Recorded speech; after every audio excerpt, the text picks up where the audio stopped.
началото на срещата между ЦСКА и Интер. Борис Галчев от това лято. Има нови собственици. Нека да проследим тази атака. ЦСКА повежда в резултата. Арсенио Нунеш е точен. В 10-та минута армейците на Христо Янев излизат напред в резултата. Човека, който донесе успеха срещу Легия Варшава, сега се разписа.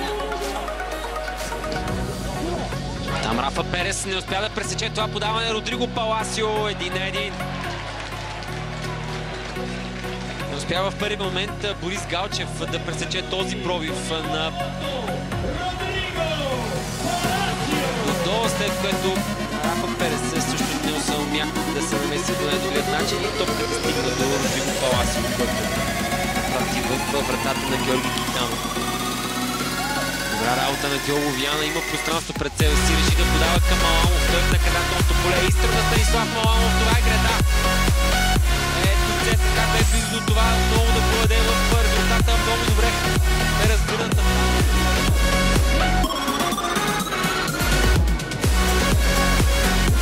Като бе подаването на Родриго Паласио и трябва да кажем, че ето тук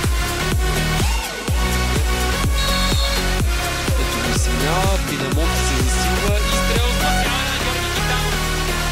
Георги Китанов тук е герой за своите. Запази самообладание Китанов и сега съвсем заслужено получава Арсенио Нунеш. Дублиран от Станислав Маламов, очевидно само ще действа не. Подаването е за Борис Галчев и стрел спасяване на Самир Ханданович. Атаката на ЦСКА продължава. Нунеш няма нарушението. Ето изстрелът на Борис Галчев, който се на умененият футболист на ЦСКА. Ще видим обаче дали Христо Янев няма съвсем различна идея в главата си. Сега Преслав Квитанов обаче получава изстрел от Банани за ЦСКА. Казах ви за това, че може би Преслав Квитанов ще бъде заменен. Не, тук той обаче се разписва и прави резултата 2-1 за червените. 10 минути след подновяването на играта, ЦСКА отново има аванс в резултата. И то е даден от